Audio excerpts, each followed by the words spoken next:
It's me. It's not every day, or every week, or even every year Every 5 years if we're lucky. Every 5 years. Yeah. So that's kind of tough. So talk to me about building relationships when you only get to be around every 5 years. It's tough because it takes a lot of virtual touching base, which I'm not super good at. In the olden days, you used to write letters. And I think in a way, the letter thing is almost easier because it's so exciting to get letters in the mail with stamps from foreign countries and just the thrill of finding it. But anymore, it's hard. It's hard. But the thing is, when I get back to America, it's like we just slip right back into the relationship, and it's just really fun to get caught up. Oh, that's good. Yeah. That's good.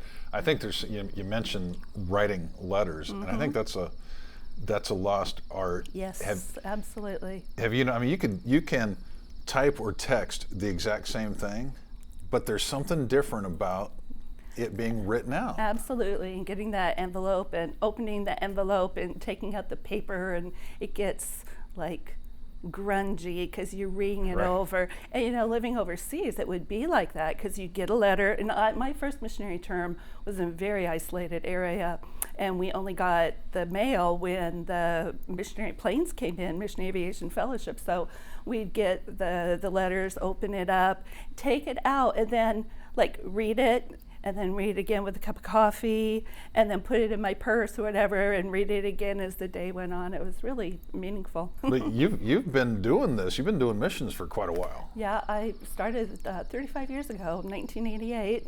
Wow. Yeah, it was interesting because it was kind of the olden days in missions. I came in under one of the great executives in the history of Assemblies of God World Missions, J. Philip Hogan. So they used to say that J. Philip Hogan was like the Elijah, because he's just like this man that was so full of vision and passion to reach the lost, and just enabling Pentecostal missionaries to fulfill the call that God had placed on them.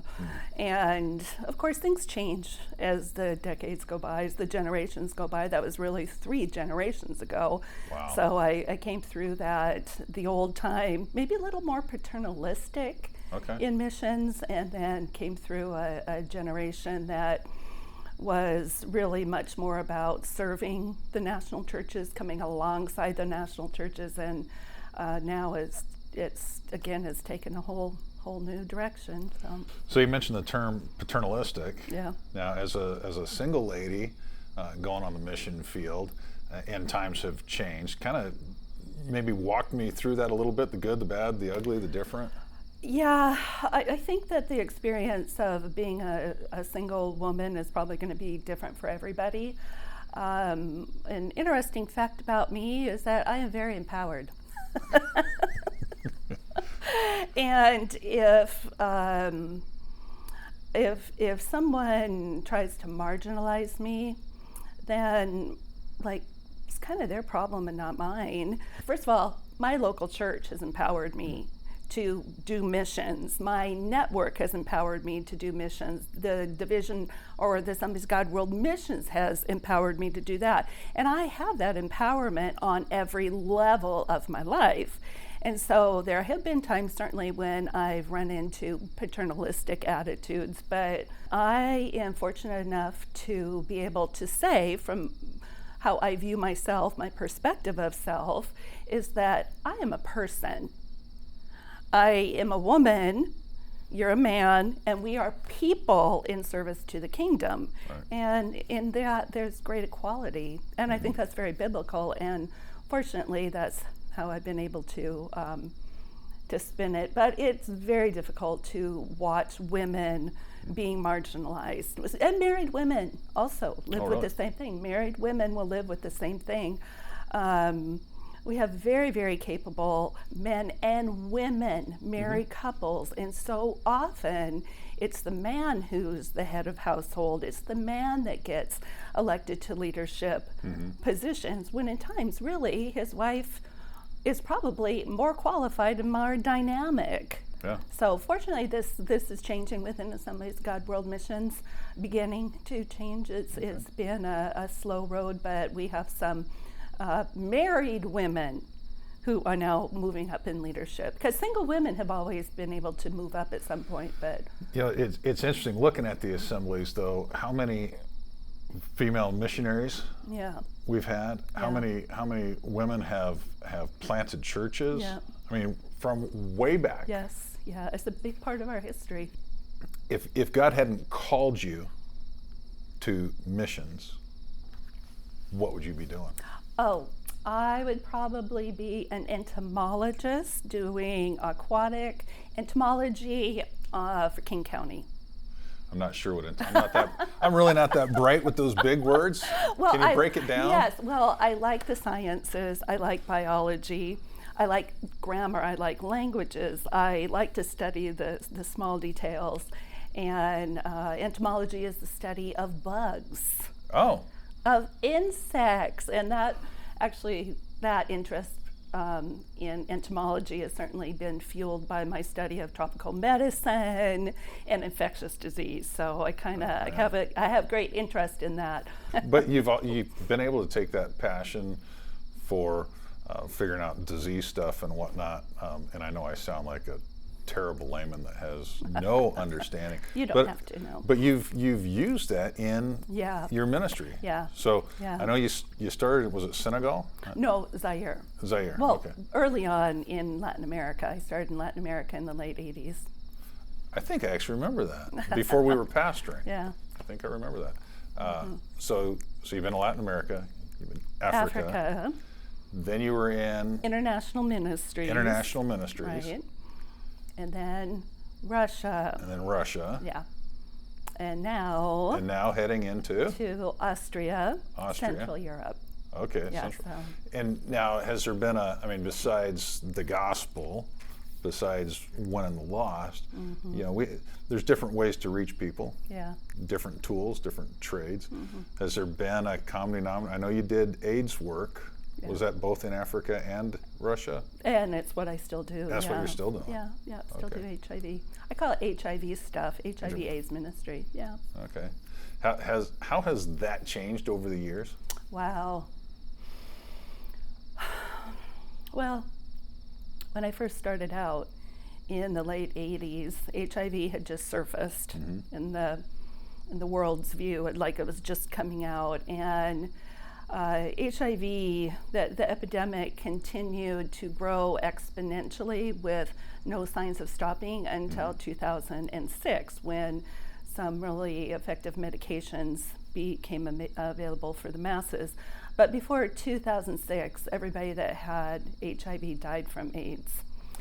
And so I sat in the middle of that for a number of years, and those were rough years because people would come to me with their diagnosis, and it always ended up with them dying, leaving their families. That was a pretty wretched time, but it was really good ministry, coming alongside people in their heartache and just helping to make life better and more meaningful, and also to talk about ways that they could prevent spreading that on to other people. But yeah, those were tough years, but it was good ministry years.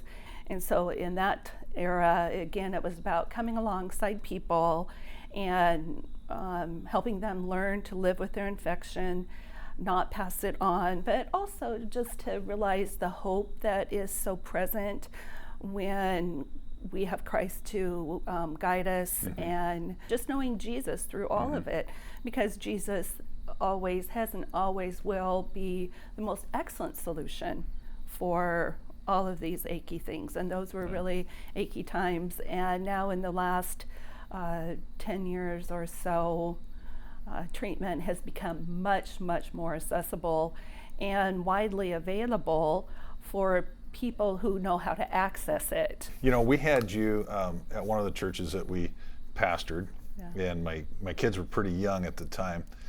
Toledo. Yeah. And have you learned how to use silverware yet?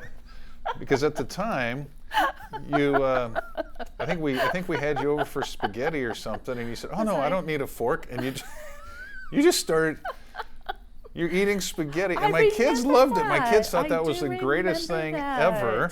Here comes this Yeah. missionary that doesn't know how to use silverware. She's going to eat spaghetti with her fingers. Yeah, I've gotten really good with silverware and also chopsticks. So you can do chopsticks with the spaghetti. Yeah. I'm sure that, among kids it's probably still popular, but you go to, Olive Garden or something, they might prefer. Yeah, they might. Yeah, I remember the first meal that I had out in a restaurant with my family. My parents, after I left Zaire, my first mission station, we were in a Chinese restaurant, and I was like picking things off the plate. And then, this was the deal. At the end of the meal, I took my glass of water and I just like poured. I put my hand kind of under the table, and then I poured some of the water from the glass and kind of rinsed off my hands. And it was at that point that I realized everyone was looking at me. Have you ever had people say, wow, now Nancy, you are a classy lady? Not after pulling something like that. They just need to get to know you a little better. So class is overrated. I may look prissy, but I am not. There you go. When did you realize not only was God calling you, but you were ready to follow that versus maybe for you were a young child versus, you know what, that's not really what I want to do. Yeah.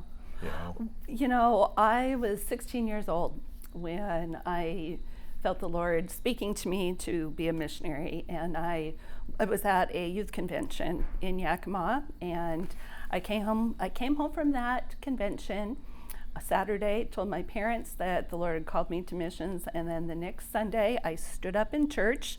Ray and Sandy Jennings were the pastors, and I stood up and said, in testimony service, right? Stood up and said, the Lord has called me to missions.